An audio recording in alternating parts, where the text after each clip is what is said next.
Então, boa noite a todos. Vamos levar nosso pensamento a Deus, nosso Pai, a Jesus, nosso querido Mestre e irmão maior, agradecendo pela oportunidade de estarmos todos reunidos, com o intuito de aprender um pouco mais sobre as leis que regem nossas vidas, as leis divinas, imutáveis, perfeitas,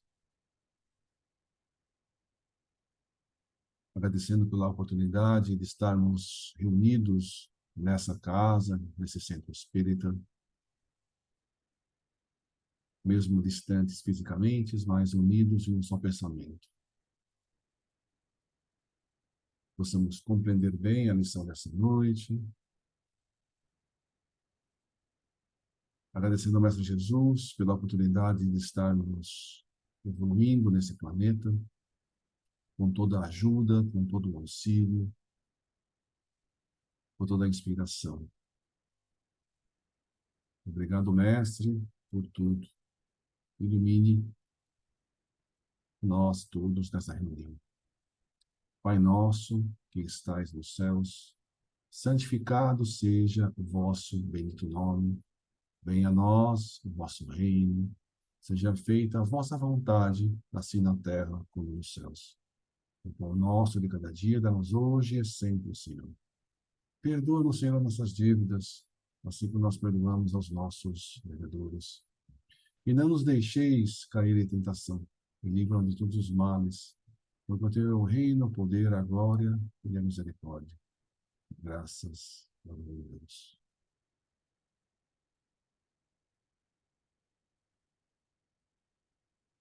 O Evangelho foi aberto no capítulo Capítulo 4.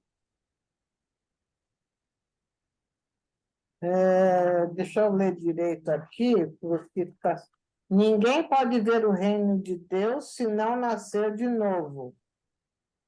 E a lição que caiu é Instruções dos Espíritos, Limites da Encarnação.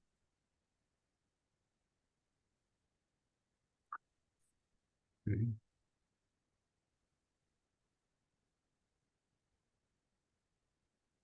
Quem gostaria de ser o leitor de hoje? Posso fazer, Lourenço?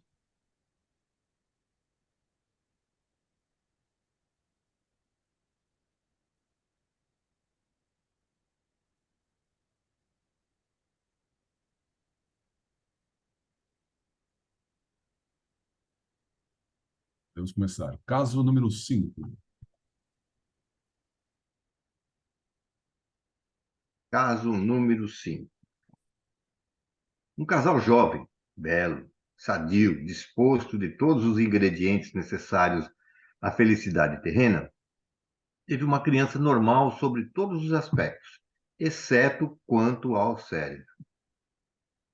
Como houve uma complicação inesperada no parto, a criança ficou por alguns minutos sem o atendimento de emergência necessário a manter a irrigação normal do cérebro, pois não respirava.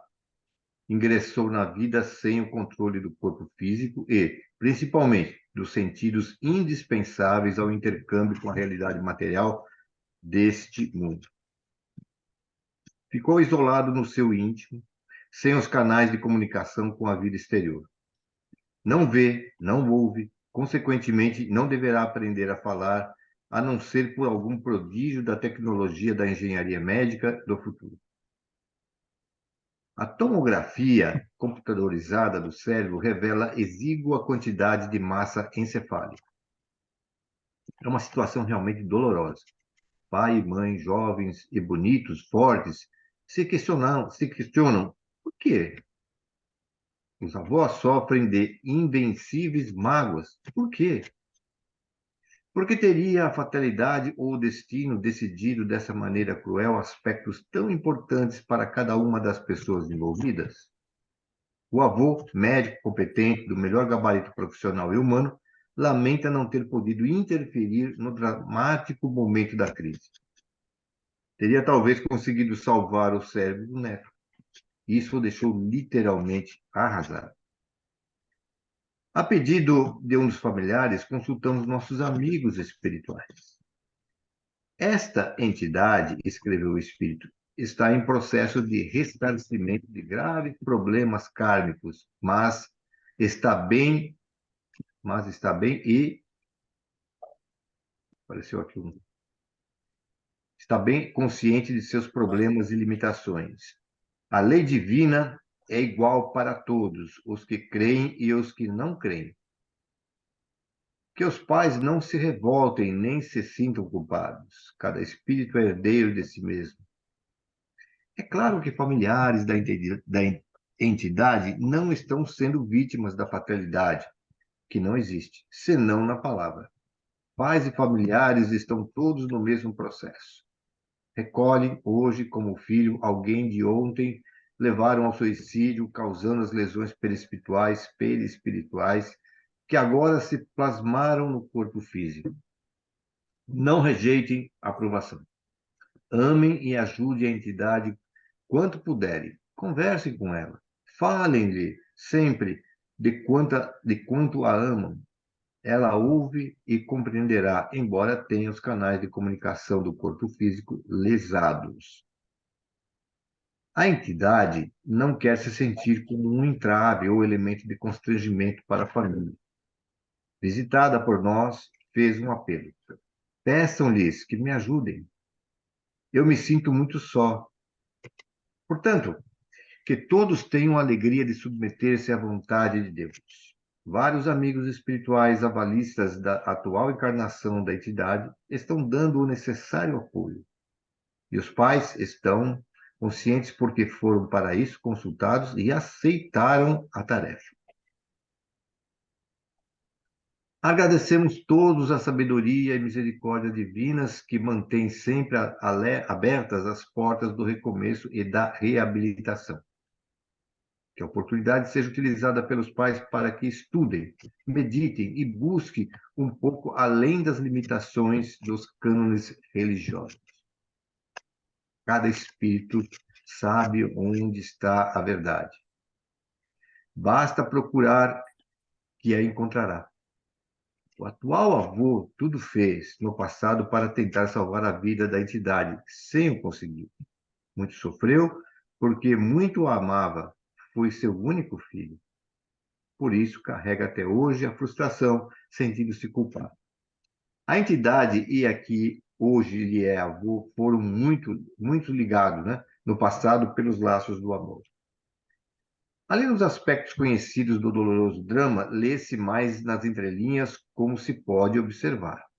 Realmente, é essa a situação. O avô, inconformado porque, sendo médico, não conseguiu mais uma vez salvar o antigo filho, que ora retorna como neto.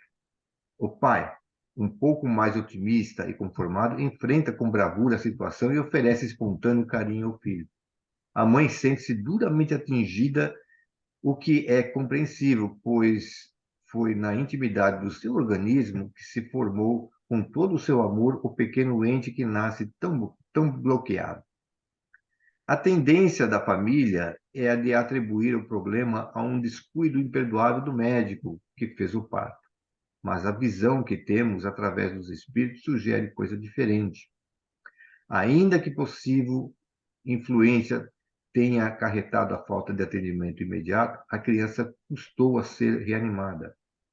A verdade é que o cérebro já foi gerado com gravíssimas deficiências morfológicas e a criança não teria condições de fazê-lo funcionar a contento, mesmo sem o lamentável acidente. Ao colher a orientação por psicografia, o médium viu a cena trágica, ele se suicidara na existência anterior, despencando-se de um rochedo elevado, ficando com a cabeça completamente esfacelada. O antigo pai e atual avô fez tudo o que estava a seu alcance para salvá-lo sem nenhum êxito. A causa do gesto fatal. O jovem suicida, muito belo, rico e simpático, fazia parte de um triângulo amoroso. Num dos vértices estava ele, no outro, e o pai atual, e no terceiro, o que ora o recebe como mãe. Apesar de já haver assumido o compromisso do noivado, ela voltou atrás, rejeitando-o e preferindo o outro. Em todo o processo de reajuste, há uma grande dificuldade a vencer, a da resistência que diríamos ideológica. Alguns dos componentes do grupo familiar são refratários a conceitos básicos como sobrevivência, reencarnação, imortalidade, leis divinas em ação. Outros estão condicionados a matrizes dogmáticas de pensamento religioso. A vida é uma só, a morte, uma incógnita. Deus, às vezes, parece injusto. O inocente sofre sem razão, as coisas dessa ordem. Para aceitar a situação tal como se apresenta em toda a sua dolorosa dramaticidade, mas como o recurso da lei para reajustar todos, precisariam de uma reforma radical nos seus conceitos pessoais de justiça divina. Como convencê-los de que há um envolvimento, se não culposo, pelo menos responsável de todos na tragédia que suscitou a dor atual? De que maneira assegurar-lhes de que essa dor é precisamente a correção necessária de rumos para que o futuro seja de paz e harmonia? Como explicar que as lesões perispirituais se transferem para o corpo físico? Como pedir aceitação aos que não têm fé? Ou que a têm deformada por dogmas? Aspecto importante no caso é ainda o de que, embora preso a um corpo físico através do qual dificilmente poderá manifestar-se, a criança está lúcida como espírito, o que demonstra razoável grau de maturidade, a despeito do gesto fatal com o qual expulsou-se do corpo físico na existência anterior. Aos espíritos amigos que o visitaram, revela uma dor imprevista, a da solidão, e, para minorá-la, pede uma cota dinâmica de amor e compreensão que talvez não lhe fosse comunicada verbalmente por julgar-no incapaz de percebê-la. Não por desamor ou por avareza emocional e sentimental, mas porque não são muitos os que, ao contemplar um ser que parece apenas ter vida vegetativa, sabem que ali está um espírito vivo, uma criatura humana sofrida, aprisionada, limitada para um filho de Deus, como qualquer um de nós, e que, um dia, terá direito à plenitude da vida e da felicidade. É nesse entendimento que os espíritos visitantes, que também revelam notável traço da sua personalidade, não deseja ser estorvo ou constrangimento à família. Família quer ser tratado como uma pessoa igual às outras, apenas com algumas deficiências graves, mas que certamente entende necessárias e, mais do que isso, justas. O episódio doloroso contém lições para todos os que se detiverem, por alguns momentos, a meditar, e não apenas para as pessoas da família nele envolvidas. A lei divina não é punitiva, mas corretiva e ajustadora, de uma sabedoria intemporal e compassiva, se a entendermos nas suas verdadeiras e profundas motivações. Nesse caso, por exemplo, o que vemos senão uma oportunidade irrecusável de recomporem-se todos perante a lei? Sofre o reajuste de um cérebro lesado o ser que outrora destruiu um cérebro perfeito, num gesto impensado e impulsivo. Não se pode deixar de admitir inequívoca a revolta ante uma situação que poderia ter sido contornada, com a dose certa de fé, de conhecimento e de equilíbrio. No entanto, é um espírito com importantes conquistas, pois está sereno, consciente do que se passa com ele e das causas que o levaram a tais efeitos. Só precisa de um pouco de espaço na emoção e no carinho dos que o cercam para levar a bom termo a parte que lhe compete na tarefa de reconstrução íntima. Quanto aos pais, causadores indiretos do suicídio, não nos cabe agravar-lhes as culpas com acusações indevidas. Contribuíram, sim, para a morte do jovem apaixonado. De certa forma, partilharam de suas responsabilidades e, por isso, voltam novamente como marido e mulher para receber de volta, como filho, o ser que outrora contribuíram para expulsar da vida. Como convencê-los agora de que concordaram com o esquema e voluntariamente aceitaram essa situação tão dolorosa, porque desejam e precisam também ressarcir compromisso que pode, mas não deve, ser adiado indefinitivamente? Como espíritos, sabem disso, mas não como seres encarnados no estágio de vigília.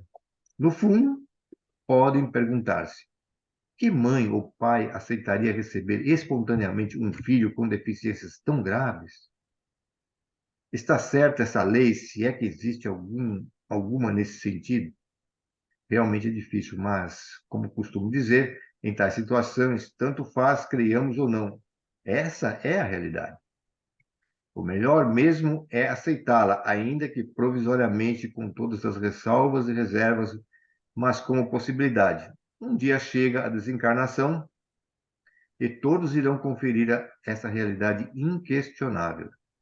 É bom que cheguemos a esse dia com uma hipótese viável, já formulada, mas o melhor é começar logo, ainda aqui, a trabalhar e a pensar como se ela fosse real, ainda mais que ela é mesmo real. Resta o avô, que ficou como ponta solta inexplicada, mas certamente inexplicável. Que dramas e compromissos anteriores existem no passado ainda mais remoto que, por 2 vezes, em 2 existências diferentes, ele não consegue salvar a vida de um ser no qual tanto ama? Qual a razão do seu sentimento de culpa por não tê-lo conseguido, especialmente desta vez como médico competente, embora a mãe do seu neto estivesse entregue às colegas de excelente nível profissional e da sua confiança pessoal?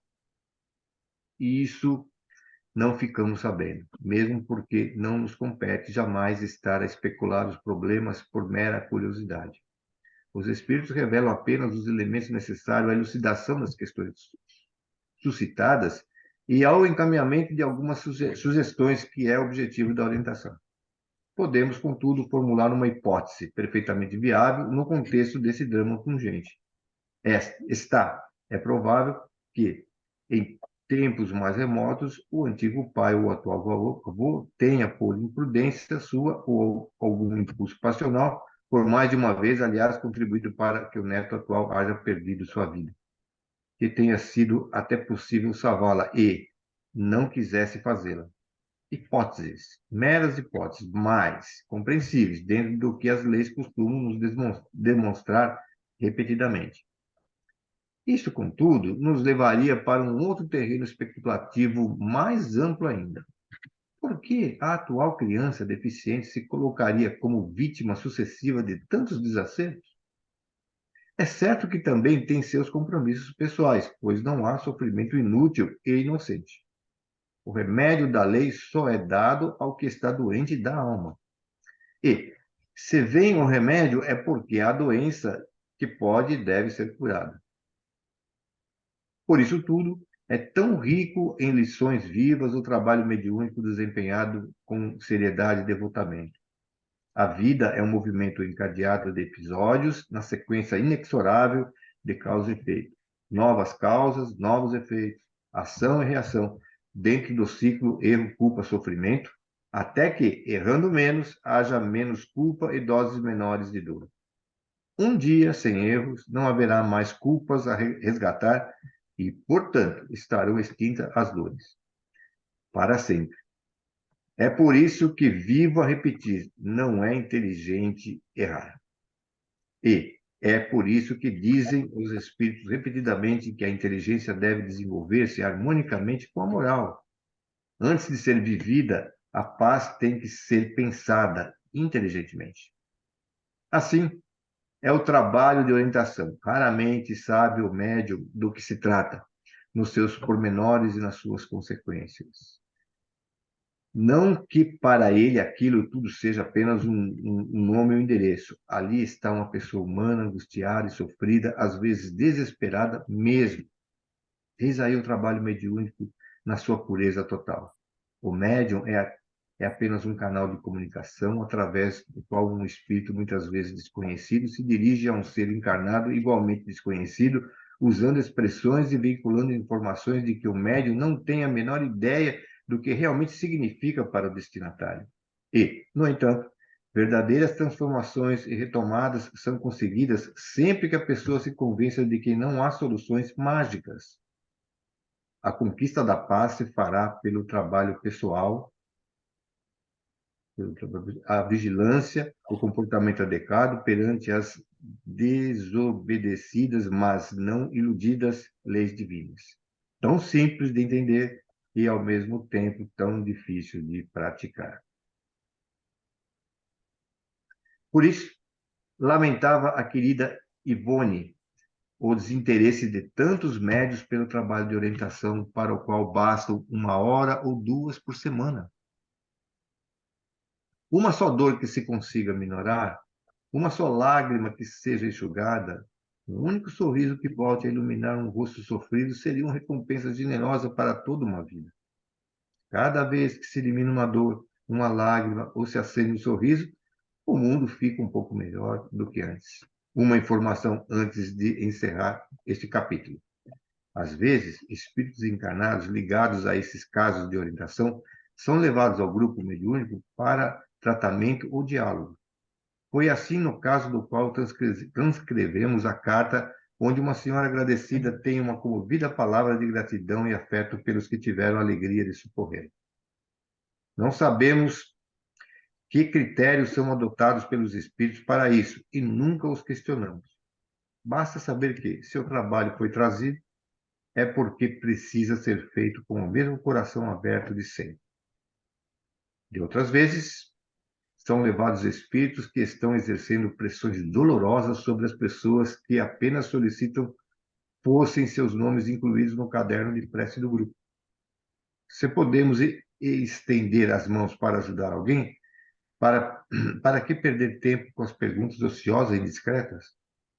Não se trata de gente encarnada ou desencarnada que sofre? Pois é isso.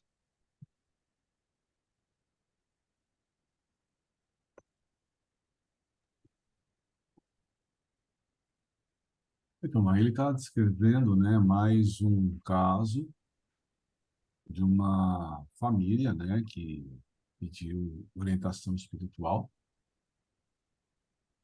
e através da mediunidade, através da psicografia, os espíritos tentaram esclarecer, né, as dificuldades.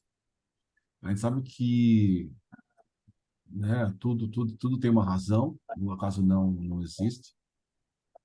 E no caso dessa pessoa, né, ele teve problemas no parto, mas mesmo que não tivesse problemas no parto, o cérebro da pessoa tinha má formação.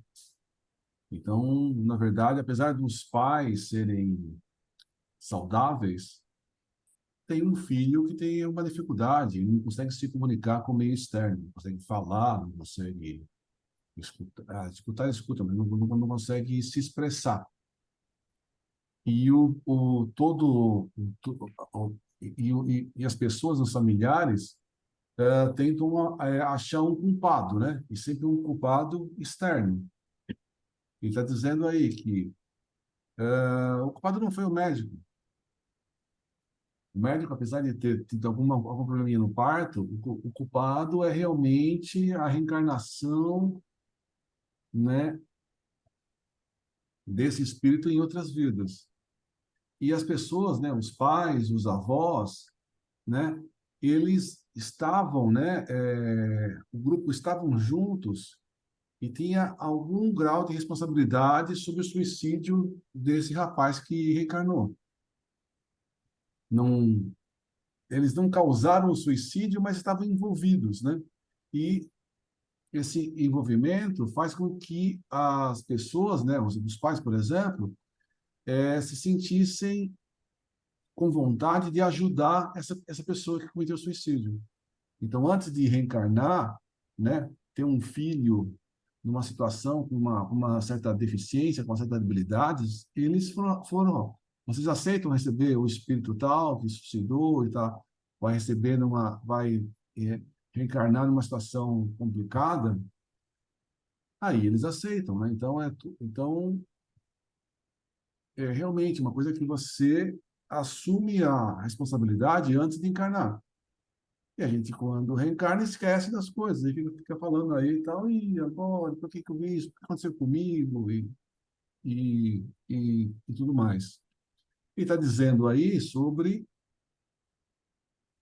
que a mediunidade, né, a gente tem que trabalhar com a mediunidade realmente para auxiliar as pessoas que precisem, né? Então, a gente vem também com a nossa mediunidade para ajudar. A gente é sua. Eu, antes de encarnar, ah, eu vou vir com tal mediunidade. E eu vou usar essa mediunidade cedida para mim para que eu auxilie outras pessoas. Eu não vou usar como uma curiosidade, eu não vou usar como um benefício pessoal, eu não vou sentir que eu sou melhor por fato de eu ser médium, mas eu vou utilizar a minha mediunidade para auxiliar outras pessoas. E é isso que ele está dizendo aí no texto. Né?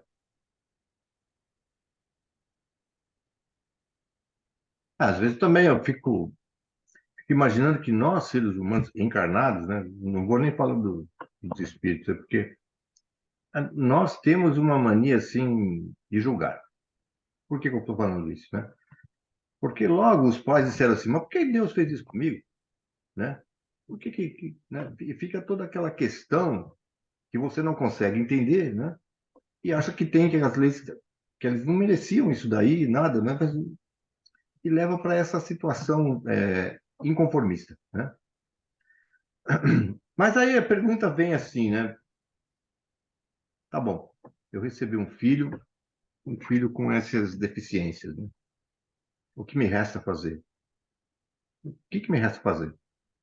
Se não atender, dar carinho e fazer. O Chico Xavier falava uma palavra que eu acho muito legal. Ele falou assim, dentro da nossa família, primeiro o dever, depois a devoção. Ele queria dizer assim, olha, eu faço de tudo pelos meus filhos, eu faço tudo pela minha família, eu faço tudo que está ao meu alcance. É meu dever, né? Mas quando eu não consigo ir além disso, eu tenho que agir com amor. É aquela famosa frase, né? Você pode andar 1 quilômetro com a pessoa, né? 1 milha. Mas Jesus está dizendo, mas depois de 1 milha você vai 2, 3. 1 milha é por dever, o depois é por amor. Você tem que aceitar a situação, relevar as coisas, aguardar o momento em que você vai saber por que que você está passando por aquela situação. Quando você tem fé, quando você acredita em Deus. Embora eu não sei por que está acontecendo isso, mas eu tenho a fé de que isso daí está acontecendo por uma razão que eu não consigo imaginar, mas eu aceito. Eu não vou contra, né? E vou fazer tudo para poder aliviar a dor daquele, no caso aí desse menino que nasceu com essa deficiência, né? É isso que vai. E o que ele também está dizendo aí, até um apelo do próprio espírito reencarnado, ele se sente só, né? Como Isso. ele não consegue se expressar, as pessoas acabam não dando atenção, não conversam, não mostram todo aquele carinho. Ficam preocupadas com a situação, mas não dão o amor necessário aquela criança, para esse espírito nessa encarnação. Então, mesmo ele não consiga se expressar, ele acaba conseguindo entender toda a situação. Não, mesmo. Então, isso é realmente uma coisa, né, que a gente tem que... As pessoas, né? Então, existem muitas pessoas, muitas crianças, jovens, adultos, que têm algum problema, né, de malformação do cérebro, né? E às vezes a pessoa, essa malformação do cérebro, às vezes é isolada, né? E você não dá o carinho, o amor necessário para que essa pessoa. Então, o próprio espírito fala, ó, eu estou me sentindo só, porque as pessoas me largam. É como se, eu estou dizendo, esse espírito, esse corpo está numa vida vegetativa. Então, ele não vai compreender nada. Então, digamos, dá de comer, dá de beber para essa criança, mas não dá algo importante, que é o amor para ela. Então, você conversar com ela, todo carinho, né? que ela precisa, né? Então, é uma coisa que também está dizendo no texto, né? Esse amor que você tem que dar para as pessoas, mesmo você não entendendo, né? Que ela compreenda, que ela sinta, que ela entenda o que esse carinho que você está dando para ela. Você falou um negócio importante, Lourenço, porque em capítulos anteriores desse livro que estava estudando, teve uma passagem que falou para uma mãe, não sei se era a mãe ou o pai, mas acho que era para a mãe, que ela conversasse com o filho, porque o filho, na consciência assim, lúcida, né? Ela não conseguia conversar, falando, mas depois que ele dormir, quando estiver dormindo, você vai lá conversar com ele. E expõe seu sentimento, porque aí ele vai te ouvir, mas ele está dormindo, mas ele vai te ouvir. Eu acho parecido esse negócio, porque a gente acha que o espírito parece que está preso aquilo lá e não consegue entender. Não, o espírito não está preso a isso, não. A carne está com deficiência, mas o espírito está lá lúcido, né? Então você pode, ele pode receber muito bem o seu carinho, o seu amor, isso vai ajudar bastante, né? São essas coisas da vida, né? Perfeito. Capítulo 21, os carismas e a caridade. Isso aqui deve ser aquela passagem de Paulo de Tarso. Entendeu, Regina, desde que se aplicou ao exercício regular da mediunidade, que alguma atividade assistencial paralela era de vital importância para que a caridade espiritual que estava procurando exercer fosse complementada, balanceada e sustentada pela caridade material. Por isso, tão cedo passou a frequentar regularmente a instituição espírita, apresentou-se como voluntária ao atendimento dos necessitados, tarefa que considerava necessária à sua reeducação espiritual. Certa vez teve ela um dos seus desprendimentos, tipo sonho. Via-se numa casa simples, parecida com um pavilhão rústico em meia água. Era noite e caía uma chuva fina e fria. Estava em companhia de uma senhora espírita, que parecia interessada em observar suas reações ante as situações que pretendia mostrar-lhe. De repente, Regina começou a ouvir o choro de um recém-nascido. Era um choro sofrido, de abandono, de dor, que a afligia. Procurou localizar de onde vinha. Pareceu-lhe provir do quintal, nos fundos da casa. Estava escuro, mas ela saiu disposta a ver o que estava acontecendo com aquela criança. Deixou a casa e começou a caminhar sobre a chuva, patinando na terra molhada e lamacenta, sempre se orientando pelo choro da criança, seguiu uma trilha, ao cabo da qual encontrou o bebê. Chorava sem parar, completamente despido, tiritando de frio sobre a chuva, depositado no capim à beira da trilha. Abaixou-se prontamente, com o coração tocado por profunda compaixão, apanhou e apertou bem junto ao seu próprio corpo, tentando aquecê-lo, pois estava literalmente gelado. Assim que se sentiu aconchegada a ela, o menino parou de chorar e ela voltou com ele para dentro de casa. A senhora continuava lá, à sua espera. Regina comentou com ela. Veja esse pobrezinho. Temos que aquecê-lo e vesti-lo. O coitadinho está gelado. Não pode ficar assim. A mulher olhou-a e fez um sorriso enigmático, típico dos espíritos, quando preferem não comentar. Regina dirigiu-se a um dos cômodos, onde havia uma cama, apanhou uma pequena manta e cobriu a criança, pedindo à senhora que arranjasse uma bacia de água morna para aquecê-la melhor. Assim foi feito. Ela banhou o menino, enxugou o seu corpinho, enrolou cuidadosamente na manta e saiu com ele de volta à salinha. E agora? O que fazer com aquela criança? Não podia abandoná-la novamente, pois era óbvio que ela precisava de proteção e amparo. Logo depois viu-se de volta ao corpo físico, já desperta, mas com viva impressão de tudo quanto sucedera daquele estranho episódio ainda inexplicado. Só entendia que estava ali contido o aviso de uma nova tarefa para ela. Mas qual? Durante algum tempo, ficou na expectativa de algum acontecimento que a explicitasse. Tinha uma espécie de certeza que a criança era real e que iria encontrá-la em algum lugar, algum dia não muito distante. Quem sabe alguém abandonaria uma criança na vizinhança de sua casa ou em algum ponto onde ela passasse? A expectativa era tão aguda nas noites chuvosas que lhe tirava o sono. Em algum lugar poderia estar um pobre bebê de espírito, tiritando de frio e de medo, abandonado no quintal. Regina voltava então a sentir a impressão do seu corpinho gelado de encontro ao seu. Passou-se um ano e nada de aparecer a criança. Pedir até a amigos de conhecidos residentes de zonas suburbanas mais distantes que ficassem atentos. Talvez a sua criança aparecesse por lá. Sempre gostara de crianças. Com elas trabalhara com amor e elas pareciam entendê-la bem. Que tal fazer enxovais de bebê para distribuir às mães necessitadas? Confiou seu projeto a uma amiga e convidou-a a participar dele, o que a outra aceitou logo. Por coincidência, ou não seria, essa amiga estava à espera do seu primeiro filho e trabalhava no respectivo enxoval.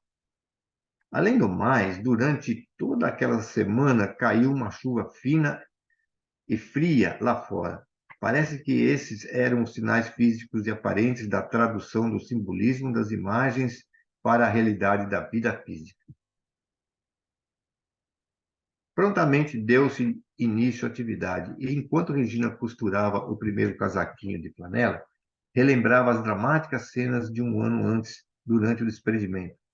Então era aquela a tarefa que lhe estava sendo preparada, não apenas de um recém-nascido especial, que tinha de cuidar, mas de muitos.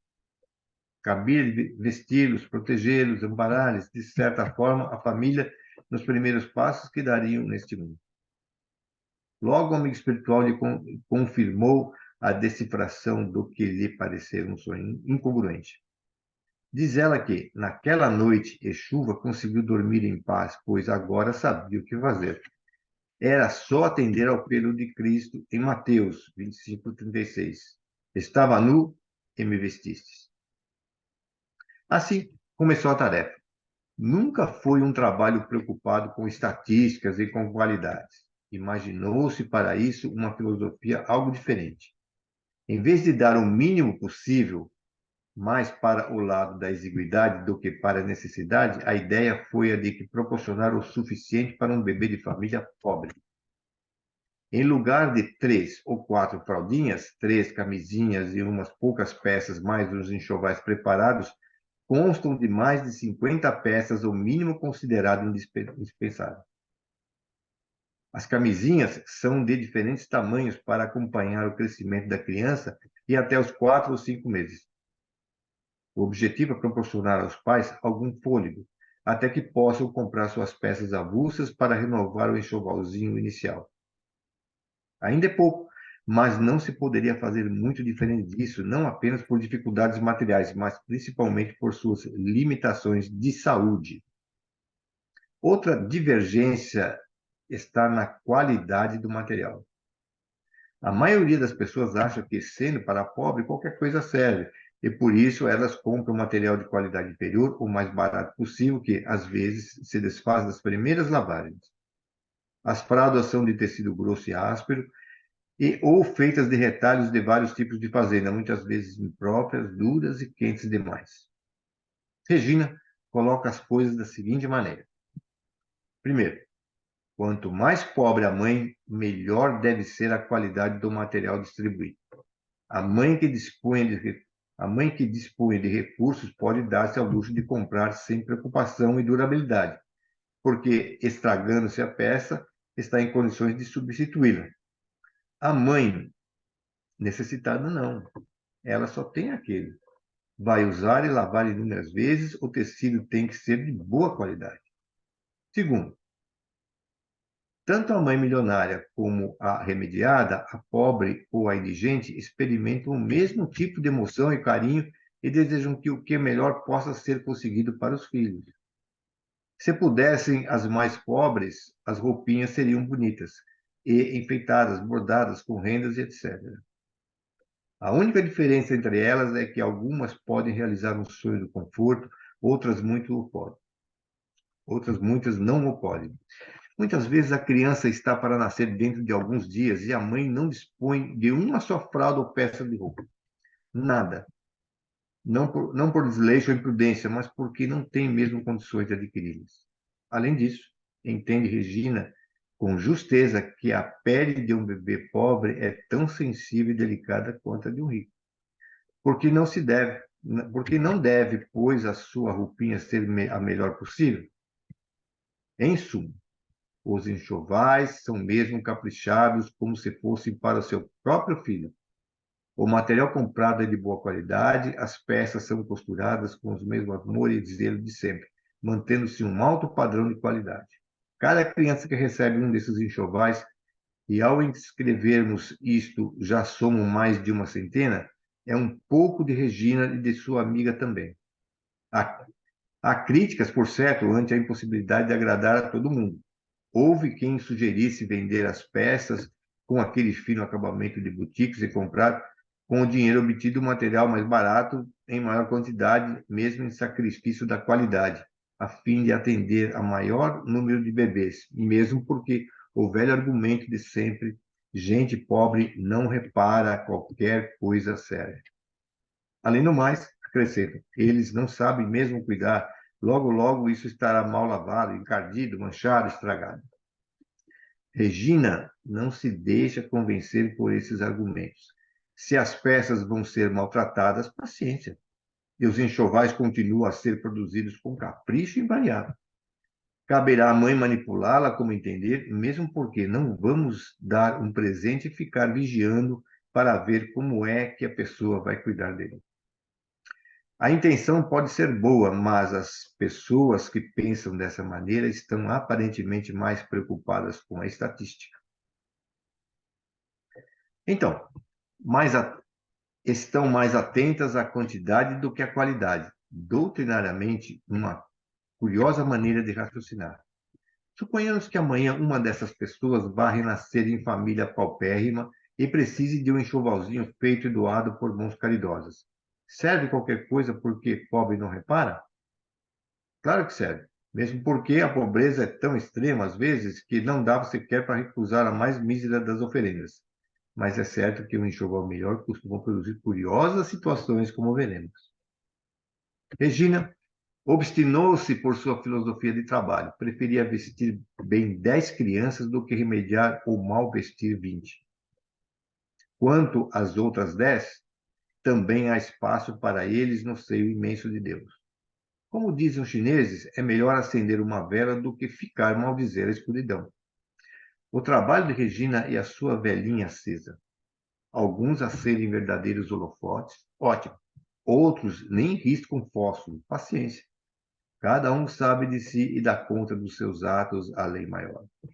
Além do mais, se cada pessoa que pode resolver-se adotar uma criança, não haveria necessitados na Terra. O leitor talvez fique curioso de saber como é que surgem os bebês. Estranho como possa parecer, Regina sempre avisada através de suas faculdades. A tarefa é conjugada com a do trabalho mediúnico propriamente dito, ou seja, espíritos que o grupo cuidou, em longos diálogos e apelos dramáticos, são encaminhados à reencarnação em situações difíceis e acabam entendidos pelos enxovais trabalhados pela própria médium, que lhes serviu de veículo, quando estavam na condição de espíritos desencarnados. Usualmente, Regina é levada em desdobramento a ver a criança ser atendida e que está com o nascimento programado para daí uma semana ou mês. Quase sempre, ela sabe também se será uma menina ou menino. Encontra-os em situação de penúria ou pobreza sobre as quais irão renascer. Toma-os nos braços, brinca com eles, lava-os e os veste. Só então volta ao corpo. Dentro de uma semana, 15 dias ou, no máximo, um mês, recebe o pedido do enxoval, vindo dos mais inesperadas situações. Encontros de rua, recomendação de uma pessoa que sabe do seu trabalho, pedido de um amigo ou amiga que sabe de um caso de mãe pobre. Alguns desejam comprovar a necessidade e querem trazer as mães para as quais se destinam os enxovais, mas Regina prefere mandá-lo. Ela acha que poderia ser um tanto constrangedor e humilhante para a mãe vir pessoalmente pedir um enxoval a uma pessoa totalmente estranha a ela. Regina gosta, contudo, de receber-lhes a visita depois que a criança nasceu. Muitas têm insistido em conhecê-la pessoalmente e vão lá com a criança felizes mesmo na dificuldade. Desejam que a moça do enxoval conheça-lhes o filho, que, aliás, Regina já viu no plano espiritual. Como costuma acontecer, é comum ser reconhecida e identificada pelos bebês que, com facilidade surpreendente, passam para os seus braços e lhe sorriem sem o menor sinal de estranheza. Ela acha que eles sabem. Quanto a mim, tenho certeza, pois ocorreu-me um fato desses no qual o espírito de que eu ajudara a cuidar, enquanto desencarnado, reconheceu-me e sorriu, logo após o encarnado. E quase que eu virei desencarnado na hora, sufocado pela emoção. Mas não são apenas as crianças que parecem reconhecer Regina, pois sempre que tem oportunidade de conferir, ela própria observa que o local exato que visitou em desdobramento quando o bebê se preparava para renascer e o local onde vive a mãe. Certa vez cuidou de 4 bebês numa só noite. Tinha exatamente 4 enxovais prontos. Logo a seguir, 4 foram pedidos e nenhuma solicitação a mais ocorreu durante o resto do mês. Curiosas essas coincidências, não é mesmo? Outra vez, nas proximidades do Natal, ela foi ver em desdobramento 2 crianças. Na semana seguinte, chegou-lhe por acaso um pedido de um enxovalzinho. Foi atendido. Regina ficou à espera do outro. 2 dias depois, a mesma pessoa que havia levado o primeiro telefonou para solicitar-se mais um. Eram gêmeos e meninos. Temos algumas experiências comoventes nesse trabalho. Achei que o leitor gostaria de conhecer algumas das suas historinhas. Uma tia minha, muito dinâmica, educadora, nata, não podia ver ninguém na ociosidade, mesmo crianças pequenas. Arranjava-lhes logo um serviço qualquer e justificava com sua inata sabedoria. Para a gente pequenina, tem o serviço pequenino. O mesmo posso dizer das histórias. Gente miúda, historinhas miúdas, onde a dramaticidade e a emoção também ficam concentradas. Se uma ou outra lágrima por acaso escorrer dos seus olhos, leitor, não se envergonhe, pois não estará sozinho. Historinha 1.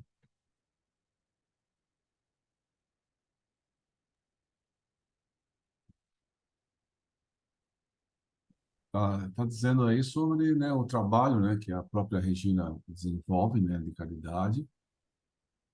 Ela sentiu a necessidade de auxiliar e acabou, né, assumindo esse compromisso, né, de ajudar, né? Quando a gente está disposto a ajudar, a gente está disposto a trabalhar, disposto a ajudar os outros, realmente pessoas, né, citadas estão aparecendo e a gente tem essa oportunidade de auxílio, né? Então a gente tem que se predispor a fazer o trabalho de caridade, predispor a auxiliar o próximo, né? Isso a gente, agora, se a gente se nega a ajudar e não quer participar, quer se isolar, aí a gente perde a oportunidade, né, de fazer o que a gente assumiu antes de reencarnar, né? De ajudar dentro das nossas condições, né? Todos nós temos condições de ajudar de alguma forma, às vezes materialmente, às vezes com uma palavra, às vezes de várias formas, né? A gente tem que saber que a gente sempre está em condições de auxiliar. Então, façamos a nossa parte e um pouquinho mais. Eu queria dizer para vocês o seguinte, né? Aqui na Casa da Esperança, quando a gente começou com a assistência social, né? Isso incluía as cestas básicas que vocês mesmos, né, mandam para nós, e tem também essas roupinhas de nenê, de enxovais e tudo mais, né? Então a Leire que está cuidando disso aí. E eu tinha acabado de ler o livro sobre essa parte da Regina aí, né? Essa que eu acabei de ler agora. Talvez eu tenha até mais alguma história para frente. Então, se vocês perguntarem aqui como vocês não estão aqui, vocês não sabem, né? E depois que eu li, a Lady se comoveu bastante com a forma de pensar da Regina, né? Então, todos os enxovais aqui, que para as mães que estão grávidas vão receber neném, a Lady pega as roupinhas, ela lava, não, ela escolhe, né, com precisão, porque a gente não tem mão de obra para fazer como a Regina faz. Mas ela escolhe as melhores roupas e monta os enxovais, meninos e meninas. E coloca isso numa caixa, mas numa caixa bonita mesmo. Ela vai, compra uma caixa assim, né? Aquela que a pessoa, até com lacinho vai, né? Rosinha para menina e azul para menino, vai, entrega para a mãe e mais a bolsa que a mãe vai levar lá na maternidade para receber o bebê, né? Porque a caixa vai ficar em casa com o material restante, com fralda, com isso, com pomada, todas as coisas aqui. Aí você vai, e quando você entrega, é uma coisa impressionante. Quando você vai e entrega uma caixa daquela, bonita, parece de presente, né? Com aquela bolsa, uma bolsa nova, é coisa. A pessoa até espanta. Será que é isso para mim? É, mas é verdade.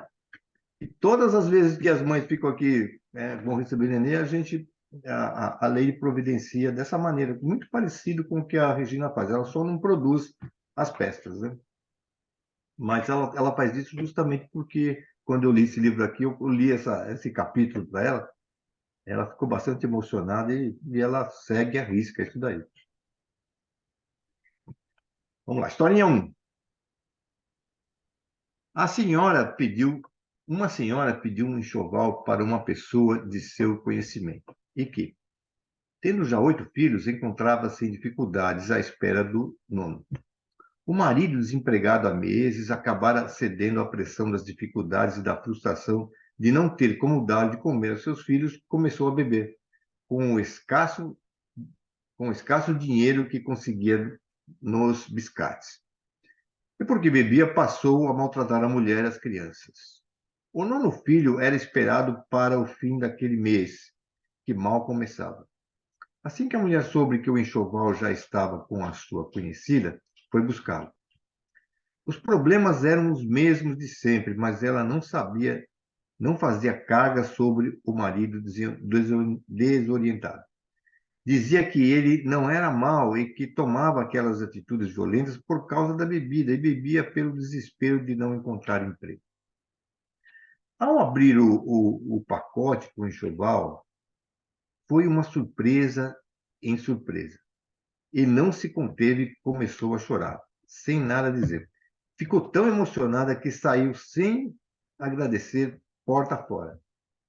Na semana seguinte, ela voltou para desculpar-se e agradecer. Não imaginar que aquilo tudo era para ela.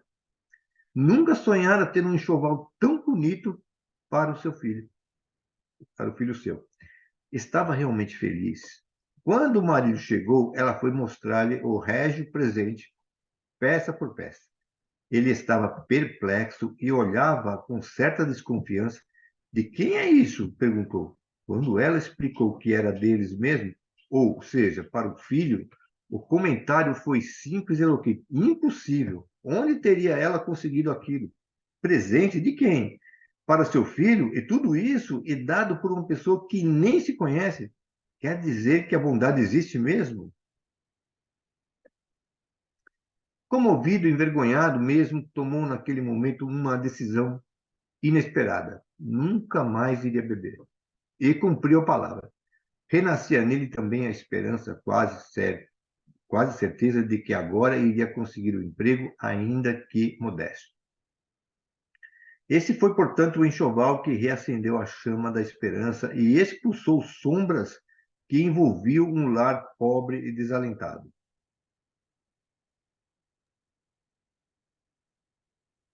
Bom, Então, quando as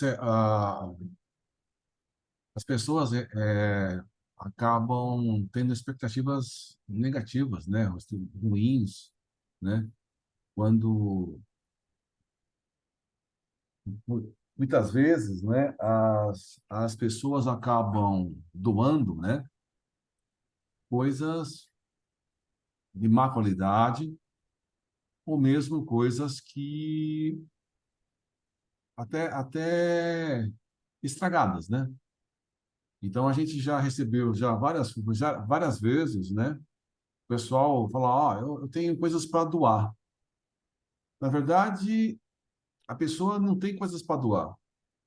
Ele tem algo para se livrar, né? Então tem coisas na casa dele que quer se livrar e fala, eu quero coisa para doar. Então você vai ver, recebe aquelas coisas para doar e a maioria das coisas estão estragadas e então a pessoa quer liberar um espaço, se livrar de algumas coisas e às vezes manda coisas estragadas, quebradas. Então a gente já recebeu, por exemplo, brinquedos, né? E brinquedos quebrados. Então criança pobre pode brincar com brinquedo quebrado.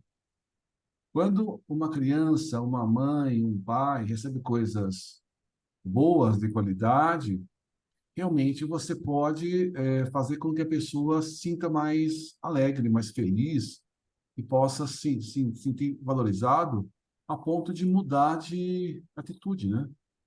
Então, ela bebia por vários motivos aí da vida e um enxoval de boa qualidade fez a pessoa mudar e procurar um emprego e sair e parar de beber.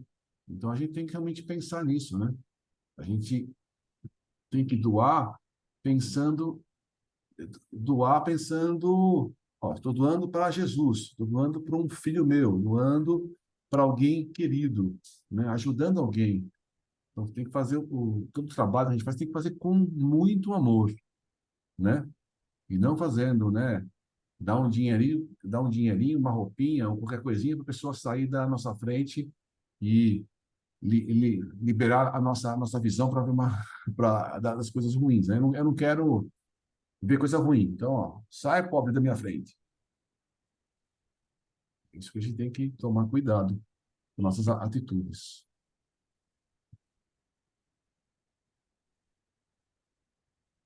Historinha 2.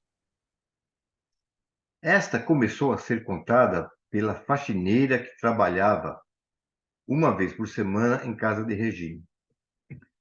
Falou de uma vizinha lá na favela que estava grávida.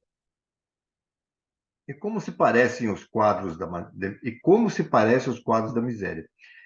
Não havia dinheiro nem roupa. Marido desempregado e doente, mal sobreviviam com auxílio pago pela Previdência Social. Embora no 8º mês de gravidez, ainda lavava roupa para fora, porque isso significava alguns cruzeiros a mais para minorar as privações no exíguo barraco de um só cômodo. Nem luz podiam ter, porque ainda não haviam conseguido comprar alguns metros de fio, mesmo usado. Às vezes deixava-se vencer pelas incertezas da vida e chorava, junto de tanto. Um filho já perdera, sem ter conseguido levar a ter uma gestação. Rezava para que o segundo nascesse com vida e alguma saúde, pelo menos. Regina ofereceu o enxoval e acrescentou, por sua conta, alguns caprichos adicionais. Afinal, era o primeiro filho desejado e esperado com amor. Na semana seguinte, estava tudo pronto e ela disse à faxineira que poderia levar o enxoval. Mas esta informou que a própria mãe queria vir buscá-lo. Era simpática, bonita mesmo, era triste e muito tensa. Regina mandou entrar e sentar-se enquanto preparava o pacote. Quis, porém, dar-lhe a alegria de lhe mostrar tudo logo antes de embrulhar, para ela ver como estava tudo bonitinho, tudo bonito e caprichado. A surpresa começou com o tamanho do volume. Era tudo aquilo para o filho dela? Era. Ela trouxera uma sacola de papel e, sem uma palavra, foi colocando as peças dentro. Não precisava embrulhar, não. Regina supõe até que ela teve algum receio de que, de repente, aquilo não fosse verdade e a doadora mudasse de ideia. Levantou-se, conta Regina, e ainda sem dizer nada, pegou a sacola apressadamente. Eu toquei-lhe no ombro e desejei-lhe felicidade para o seu primeiro filho. ela saiu porta fora, sem dizer um A. Havia perdido a fala. Na semana seguinte, a faxineira trouxe o seu pedido de desculpa. Contou o seu drama, ficara tão nervosa ante o impacto daquela incrível felicidade que não conseguia dizer nem muito obrigado. Imagine a senhora, contou a faxineira, que quando chegou lá, no morro, ela parecia uma maluca. Fez uma trouxa de roupas, botou a cabeça e saiu de porta em porta mostrando o enxoval do filho dela. Acabaram-se as lágrimas de tensão e incerteza. Cantava e agora estava lavando mais roupa ainda, porque agora tinha de fazer uma força maior para comprar os fios e botar luz no barraco antes de o bebê nascer. Mudaram o seu mundo, as pecinhas de roupa pareciam um talismã mágico que ela não se cansava de acariciar como se fossem coisas vivas. Quando o garoto estava com cerca de 2 meses, ela o levou para Regina ver. Era uma criança linda, forte, vestido a capricho.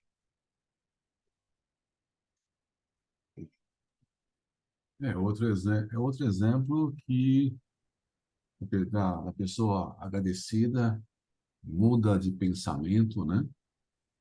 E acaba sendo mais feliz, se dedicando e se dedicando mais para pensando melhor na vida, no filho. Então, realmente, né? A gente com boas atitudes, a gente consegue mudar a atitude de uma outra pessoa, mudar o ânimo da vida, né?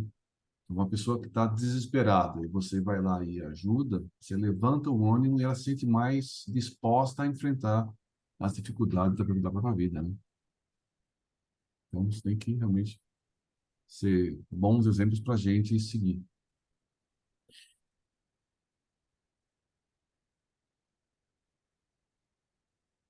Historinha 3. Eram cerca de 10 horas da noite, quando alguém telefonou a Regina para saber se ela tinha à mão algumas roupinhas de criança para dar a uma senhora muito necessitada. Ela já estava no centro, ela já estava no centro que distribuía enxovaizinhos, mas a praxe ali era provar que tinha criança, levando-se para alguém da administração conferir a necessidade. Acontece que a criança não podia ir, precisamente porque não tinha uma peça para vestir. Quando conseguiu alguma roupinha emprestada para levar a criança, a pessoa incumbida da distribuição não estava e a pobre mãe não sabia o que fazer. O compadecido dela é que a pessoa ligara para Regina, na esperança de resolver a situação sem mandar a mulher de volta, pois ela ainda estava lá no centro com a criança. Havia sempre alguns enxovais, reservados para situações de emergência, como aquela. A mulher podia buscar um deles. Certa de 10:30 da noite, eles chegaram. Era uma mulher ainda jovem, magra, cansada, com a resignação escrita em seu rosto sofrido. Não parecia revoltada, nem magoada com a vida, mas conformada com a situação afetiva. O bebê no colo estava enrolado em uma fralda velha e encardida. Regina recebeu-os e pediu para que se sentasse enquanto ela providenciava as coisas. A criança chorava sem cessar, mas parecia uma reclamação, um desespero. A mãe disse que era fome, pois ela não tinha leite, e o que o médico recomendara era muito caro. Por isso, 2 mamadas já haviam sido suprimidas naquele dia. Como junto com a moça e a criança vieram também o amigo que pedira as roupas e mais uma senhora que servia ao grupo espírita, Regina pediu a esta que preparasse uma mamadeira com leite e pó, em pó enquanto ela vestia a criança. Em seguida, levou a criança para o seu quarto e depositou-a sobre a cama. Retirando a fralda, na qual ela estava enrolado, era um menino. Viu que a sua roupinha era de uma criança bem mais velha, de cerca de 1 ano. fora o que a mãe conseguira por empréstimo para levá-lo ao grupo espírita. O menino chorava sem parar, mas, enquanto o vestia, Regina foi conversando com ele. Que ficasse bem calminho, que titia ia dar mamar para ele e que ele ia ficar todo bonitinho na roupa nova. Parece que a voz tranquila e pausada foi acalmando a criança, que acabou se calando. Depois de vesti-lo, Regina enrolou-o numa das mantas de flanela e perguntou, na direção da cozinha, se já estava pronto o leite. Pegou o menino e foi ver o que se passava. A operação, no momento, consistia em fazer um furo no bico da mamadeira, o que o amigo estava tentando. A criança percebeu o sentido daqueles preparativos, ou já estava informada pela conversa de Regina, e começou a mamar desesperadamente assim que teve a mamadeira ao alcance da boca faminta. De repente, ele parou de mamar e voltou ao berreiro de há pouco. O que teria acontecido? A investigação revelou que o furo do bico não era suficiente para deixar sair o leite. Afinal, o dono da refeição estava morto de fome. Desta vez, o furo ficou no ponto certo, ou melhor, no ponto exagerado, pois foi convertido num verdadeiro rombo, compatível, aliás, com a fome do bebê. Regina levou a mãe, agora vestida e mamando, pedindo a ela que o fizesse do seu jeito. A paz voltou a reinar. O bebê mamou até fartar-se e dormiu, sem a menor cerimônia. Regina arrumou o restante do enxoval, a lata de leite já aberta e outra ainda fechada. O bebê continuava dormindo pacificamente, satisfeito, afinal, e aquecido. Quando Regina aproximou-se dele sem fazer ruído algum, o menino despertou, virou o rosto, olhou e sorriu um largo e agradecido sorriso.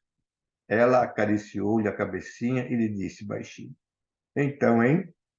Matou a fome, não foi? Que bom! Cumprida a sua tarefa de gratidão, ele voltou-se e adormeceu novamente. Ao sair, adormecido no colo da mãe, repetiu a atitude de há pouco. Virou a cabecinha, sorriu e voltou a dormir. Da primeira vez, poderia ter sido mera coincidência, mas agora não. O bebê quis mesmo deixar claro que estava grato porque fora vestido e alimentado por Regina.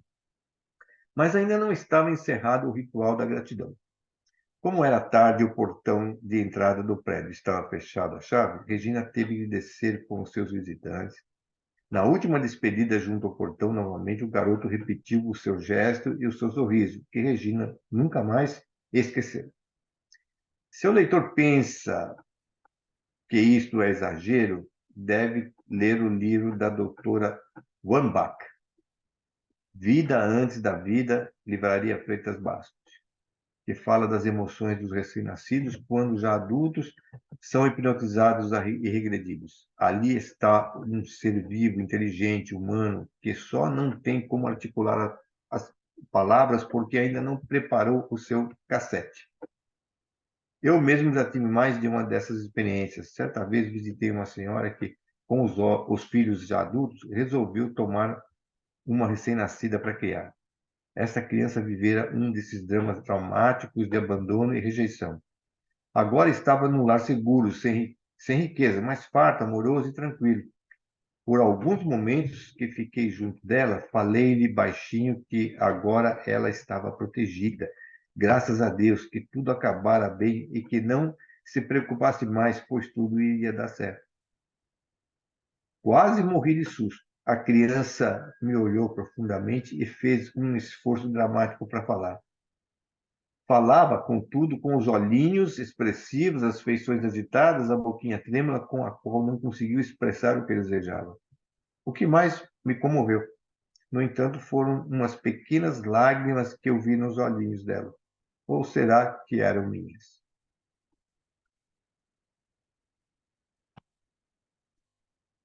Tem alguém chorando aí ou não? Tem?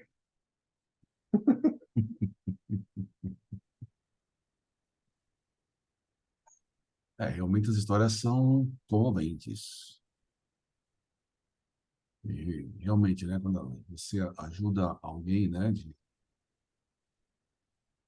com amor, né, com carinho, e você ajuda realmente a pessoa, né, a pessoa se sente melhor, e se sente agradecida e muda o sentimento dela, né? A minha avó sempre falava, né, que a gente não devia dar esmola para as pessoas, né? Porque você dá alguma coisa, ó, sai da minha frente. Você tem que tratar as pessoas com carinho, com amor, tal, e com respeito, né? E você ajuda alguém a ajudar realmente com toda essa dedicação que a Regina e o grupo, né, tava fazendo, né? Então, realmente são exemplos pra gente, né? Ô, Larissa, eu lembrei de criança, né? Mas a primeira vez que nós fizemos aqui o Natal aqui para as crianças aqui da Campininha, né? Quem foi Papai Noel foi o Carlos, o Fubá. Não sei se você estava nesse dia. Eu não sei se, né? E nessa época, é engraçado, porque as crianças sabiam que ia receber o presente, né? Mas elas queriam ver o Papai Noel de qualquer jeito, né? E foram para cima do Carlos, assim, né? Com muito carinho e tal, as crianças pequenininhas. Hoje não, hoje se vê o Papai Noel, elas estão mais interessadas no presente do que o Papai Noel. Tem umas que têm até medo do Papai Noel. Mas o Carlos depois ele ficou tão emocionado que ele chorava. Ele chorava, né? Que elas abraçavam ele e tal. Ele não esperava isso, né? Essa recepção calorosa das crianças, né? Foi emocionante. É isso que eu queria comentar também. Sabe, muitas vezes nós não estamos assim preparados para emoções, né? Eu acho que nenhuma mãe ou pai muitas vezes sabe ensinar os seus filhos, né, a como lidar com as emoções, tanto as boas quanto as ruins, né? E muitas vezes hoje muitas crianças não sabem porque os pais começam a defender muito, né? E aí, quando a criança cresce e vai passar por uma situação desagradável, ela não foi ensinada a lidar com a emoção para passar uma situação desagradável. Então, tem alguns filhos que desesperam, né? Entram em depressão por causa disso, porque não sabem lidar com a emoção. Do mesmo jeito, do outro lado, né? Quando vem uma emoção boa, assim, é uma coisa assim que explode dentro dela, tem alguns que ficam até doentes. Então, é gozado, porque essa questão das emoções, elas precisavam ser melhor trabalhadas com os pais. Essa é a parte da educação dentro do lar, né? Porque a gente acha que é a escola que tem que fazer, não é a escola, isso aí é uma família que tem que trabalhar esse lado, né? De equilíbrio emocional diante das situações, né? Deixar, aí, às vezes, eles passar por alguma dificuldade para eles ver como é que reage, né? Outro dia eu estava falando aqui na Casa da Esperança, né? Porque as mães estavam falando com esse negócio do feminicídio. Olha só, falando do feminicídio, elas estavam comentando que não conseguia entender um negócio desse, né? Apesar de alguns até apanharem, sabe? Eu falei assim, mas escuta, mas olha só, as mães, ela tem a chave de tudo isso na mão delas. Por que que ela tem a chave? Porque as mães que principalmente que têm os filhos homens, deviam, logo de pequenininho, ensinar eles a não fazer essas coisas, a ter comportamento emocional diante das atitudes, né? Porque quando você não ensina desde pequeno, quando ele cresce, ele vai fazer isso daí.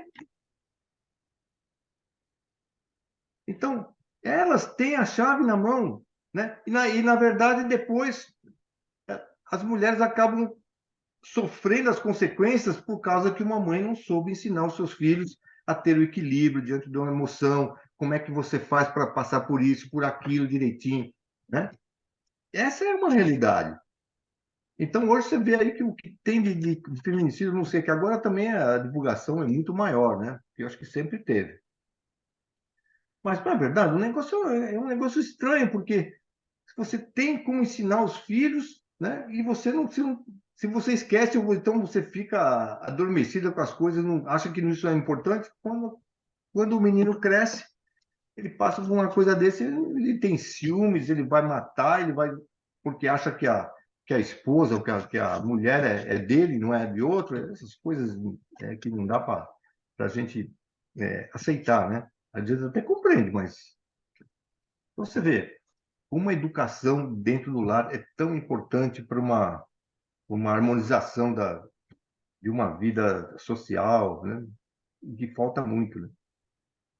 Hoje em dia, o pessoal quer terceirizar tudo, né? Inclusive a educação dos filhos, né?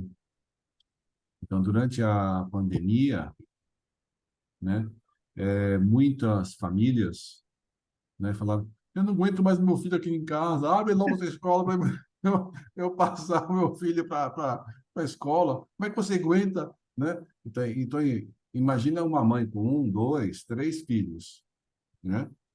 Não tá suportando três filhos dentro de casa. Imagina um professor ou professora com 30, 40 dentro de uma sala. É diferente, né?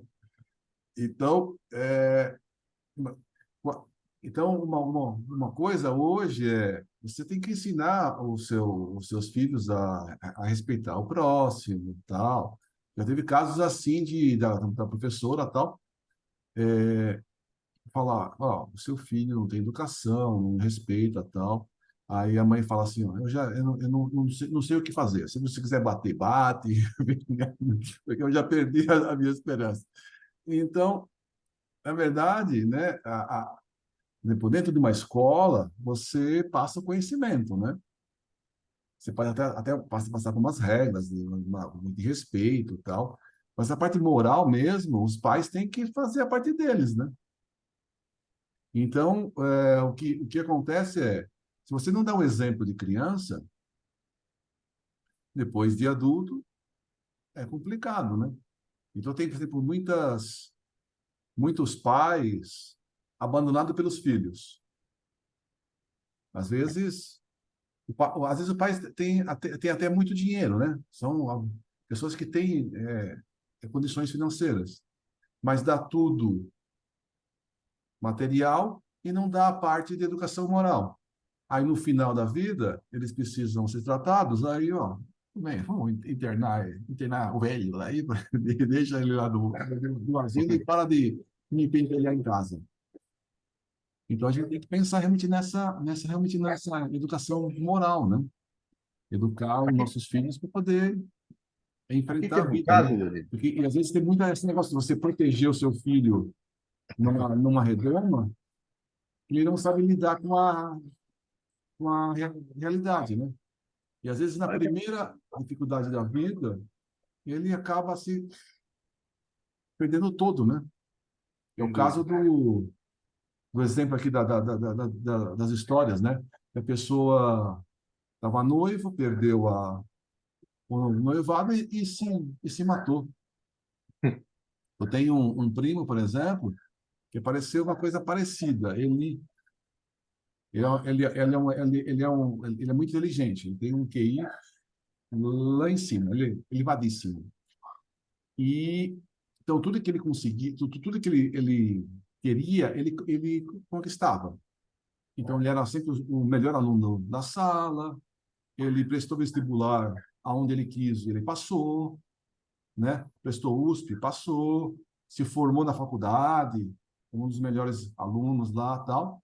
Só que, em certo momento, ele estava namorando e a namorada falou, deu um, um pé nele, né? Resolveu acabar o namoro. E ele meio que entrou em parafuso, porque foi acho que a primeira vez que ele queria fazer alguma coisa, né? Ele queria alguma coisa e ele não conseguiu. Todo o resto dependia dele, né? Estudar dependia dele. Mas no namoro dependia dos dois, né?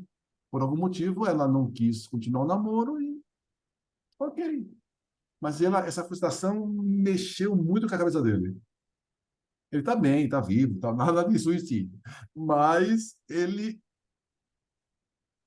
mudou Tá em bem a vida depressão? dele e teve um trauma gigante nessa decepção de um namoro.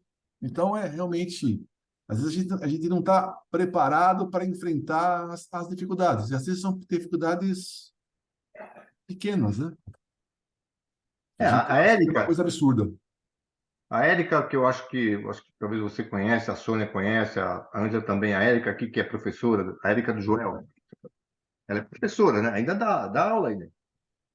Então ela estava comentando, né, que uma mãe veio procurar ela e falou assim, aqui não aguentava, do jeito que você está falando, não aguentava mais o filho. Se ela podia ajudar, não sei o quê. O que a Érica fez? Né? Não, tudo bem. Aí, pelo comportamento do menino, ela foi colocando limite no menino, né? O menino falou, "Ó, botar o limite." Aí o menino chegava em casa e começava a reclamar que a professora não gostava dele. E aí a mãe achou que a Érica estava maltratando ele e foi lá se ver com ela. E ela mesmo pediu para ele. Olha, tem um negócio assim, é um negócio, muitas vezes, que as pessoas não têm um bom senso nas coisas. Né? Eu estou fazendo aquilo que você me pediu, estou colocando limite para o seu filho, porque a senhora não está colocando limite na sua casa, tem que você colocar limite aqui. Ué, né? E veio aí, ela acabou discutindo com. E depois acabou se entendendo aí com. Mas você vê que situação? Mas isso é muito comum. Aqui em Osasco, tem a Fundação Bradesco. A Fundação Bradesco é gratuita, o ensino é de qualidade. Aí a Fundação Bradesco acabou abrindo, né, numa região de Osasco, né, escola para ensino fundamental, médio, então ampliou não só dentro do Bradesco, mas para outras regiões. Aí o pessoal sabendo da qualidade, né, do ensino, acabou tirando, né, os alunos de uma escola municipal e levando, se matriculando, né, conseguindo vagas lá na Fundação Bradesco. Depois de pouco tempo, 2, 3 meses, os alunos voltaram para a rede municipal. A maioria. Mas por quê? Porque a Fundação Bradesco tem a ideia de dar regras, dar disciplina, né? Você tem que ter disciplina dentro da escola. E os alunos não estavam preparados para ter disciplina. E os pais, né, falam, que isso? Dá disciplina para o meu filho? O que está pensando com a cabeça? Aí tiraram o aluno, né, em vez de dar apoio, né, tiraram e voltaram para a rede municipal, que as regras são muito mais frouxas, né, muito mais, né? Em vez de insistir, né, falando, não, você vai lá e vai seguir as regras, tal, dá apoio, né? É que nem a piada que tem as charges, né, no WhatsApp. Antigamente, né, a gente ia na escola, né, aí recebia a bronca da professora, ou se tinha castigo, ou tinha uma suspensão, uma coisa assim, chegava em casa e os pais, de novo, insistiam, falavam, ó, realmente você cometeu um erro e reforçava o que a escola tinha falado para você. Hoje em dia é o contrário. Você recebe alguma advertência na escola, aí a mãe vai lá, como assim você faz isso com meu filho? Aí o filho todo. E, infelizmente é assim que está acontecendo hoje em dia, né? Aí É quando um fulano aquele. desse cresce, aí dá problema, porque né, ele é o bombom, né? E aí não vai começar a aceitar, ele vai ter que brigar com os outros, porque está sempre com razão, né? Porque a mãe e os pais, né? Eu falo a mãe, mas é os pais. Não cresce, Celso, se mata. Tá subindo. Não, tá realmente é recorde de suicídio exatamente porque eles não sabem ouvir não. Eles não Tem sabem razão. ouvir. Você vê? Então, a gente estudando aqui, como a gente vai chegar a essas reflexões, né? Como é importante, né? Façamos a nossa parte, né? E no Centro Espírita também, quando a gente recebe as pessoas, também a qualidade com que a gente recebe, conversa. Mesmo aqui, alguns na live agora, né? Porque a Andressa, por exemplo, não tem condições de ir lá no Centro Espírita, né? Mas aqui está entre nós, aqui entre amigos. Aí ela se acoplou aqui na família, aqui, né? Que tá muito gostoso, né? Mas tem que ser assim, né? Para poder a gente fazer essa troca de conhecimento, reflexão, né? Eu gosto muito de ouvir o que vocês falam, principalmente você, Andressa. Muito bom. Muito bem. Quem gostaria de fazer a prece de encerramento?